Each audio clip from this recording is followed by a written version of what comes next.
Good morning everyone, welcome to my Engage layout. This is Deltan.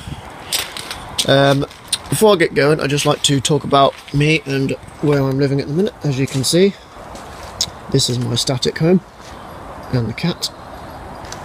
So basically my layout is in the shed here, but yes, this is where I'm living at the minute, so with no further ado we shall go into the shed.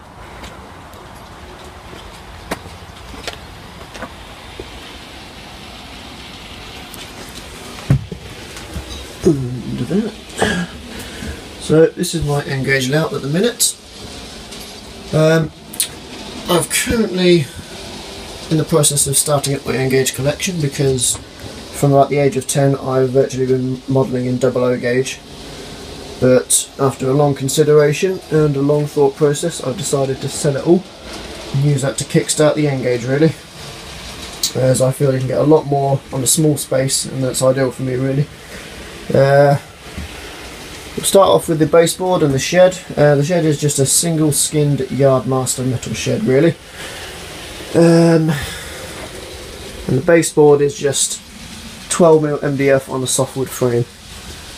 I've got a little greenhouse heater there that keeps the temperature nice in here when I'm not in here to prevent the condensation, and then I've also got just the old convection heater for when I am in here.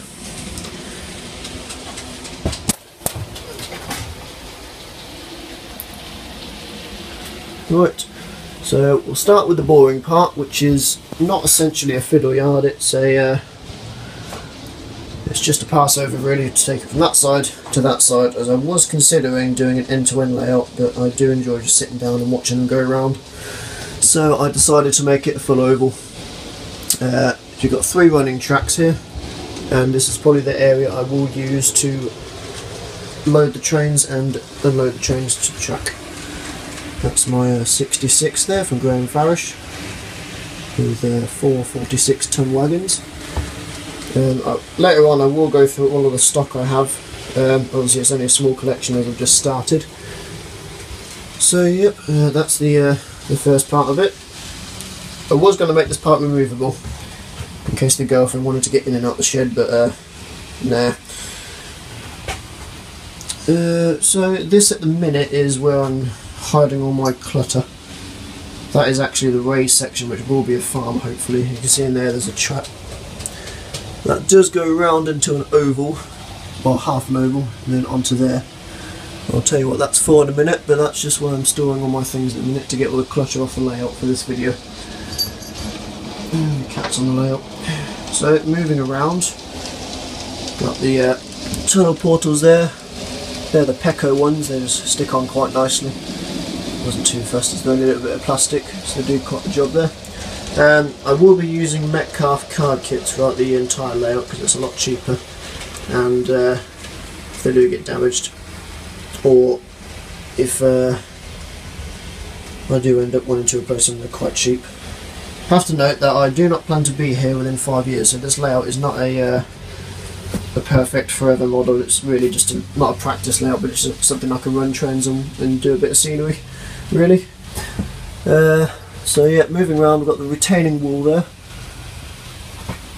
and on top of there is the track, and on the front it's all Pecco Flexi track.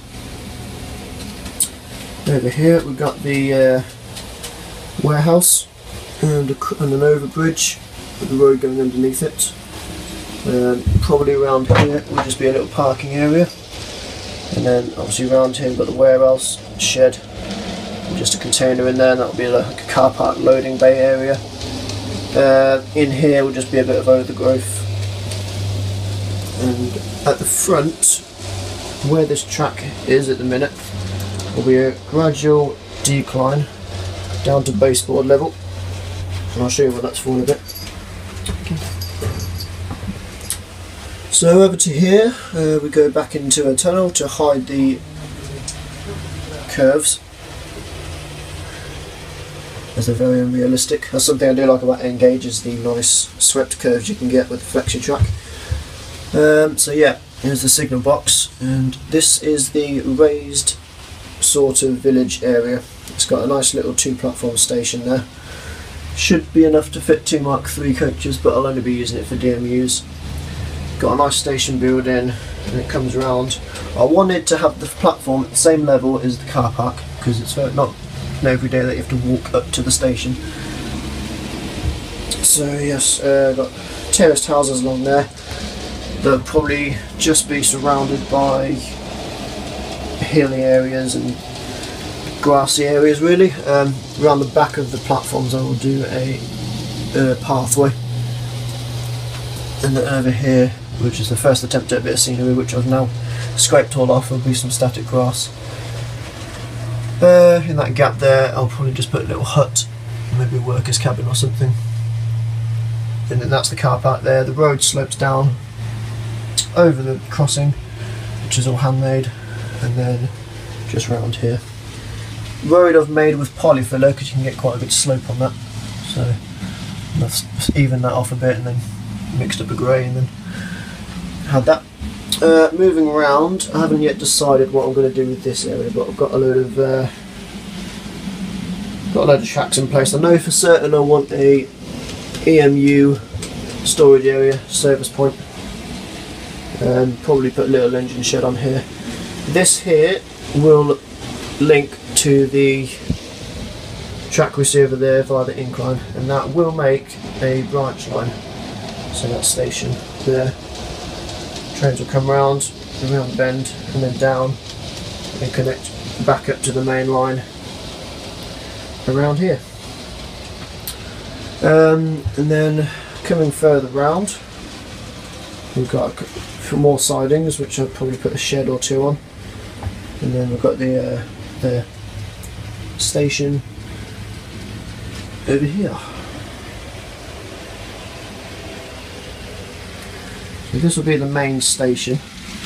It will have obviously the platform at the far end there, and that will be for express trains. And then we'll have the inner platform, which will be for the local trains, the regional railways. And then these 3 platforms here, we'll have a platform there. Obviously I've already started putting this one in. These 2 will be for the branch line, and that one will just be for either storage or the old rail tour. Haven't quite decided what I'm going to put in front of it yet. Probably a little town scene, I can imagine will do it quite well. And then up here will be a raised section. So you'll be coming down to the platforms from the street level, and then we are back to the beginning. Yep, that's it at the minute. I'll take you around some of the stock I've got in a sec when I set it all up on the track, and then I'll get back to you. Right, so this is all the current stock that I have at the minute. It's obviously it's not a huge collection, but it's enough to get going with. It basically covers all the areas I wanted.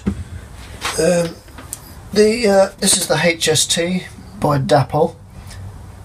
I've got all the coaches I wanted for it to make a full-length HST. I've always wanted one, but couldn't achieve it with 00 gauge. All the stock I have is DCC fitted, as I'm using the Hornby Select, and so I've been told by the local model shop, if you run an analog train on a DCC controller, you will blow the motor. So all the locos are chipped. It is a bit more expensive chipping them, especially the DMUs in N gauge, because you need 2 chips for each. Well, you need a chip for each carriage, whereas the old 150s in 00 gauge, when you needed the 1 chip, and you had a connector in the middle with some wires going across. So that's my Graham Farish 150 in first Great Western livery. It's a nice little runner that one is. That'll be going the branch line. And then we've got the Dapol 153 in London Midland livery. That's where I got the inspiration, of course, for the station sign. That's a good runner. That is, if you if you knock up the gauge on the controller, it doesn't initially take off. It has a gradual increase in speed, which I quite like. Makes for a more realistic departure. We've got this steam loco here by Graham Farish. I only wanted the 1 steam loco, as I'm not really modelling that. I just wanted one to own. That'll And then we've got the Pecco wagons on the back. I'll probably run one of two trains on the back of the steam. It will be this freight train, or it will be a load of BR Mark 1s for rail tours. And then we've got the 66, as I did show you earlier. That's Graham Farish DCC chipped. It's got nice directional lighting. I was hoping it'd have cab lighting, but it doesn't. So as my old 66 and 00 gauge did have, but can't have it all. And we've got the Graham Farish 46 or 40 ton wagons. These have been difficult to find actually, because I think Bachmann have discontinued them, which is a bit annoying, because I wanted about a rake of 20. I might have to order some second hand or see if I can find them somewhere online. And then to finish, we got the intermodals. One of each at the minute, but I'll probably get another set of each to make a full rack of 12 containers. That'll be a decent amount for the back of the freight train to make a modern era sort of length. They are quite expensive though, you can see on there, £72, but they are well worth it as they're very detailed, and you do get 2 in the pack. So yep, that's it. Okay, so that's the end of the introductory video. I hope you all are keen to take interest in the progress of this layout. I'm not going to be doing any how-tos or tutorials because I'm not an expert modeler. I'm 23 myself, so not new to the game, but there's a lot to learn still. The next video will probably be after Worley, as it is October, and I'll probably be buying a fair bit there. So the next video will probably be the purchases I make at Worley, and then a progress update as well of what I've been doing with the layout.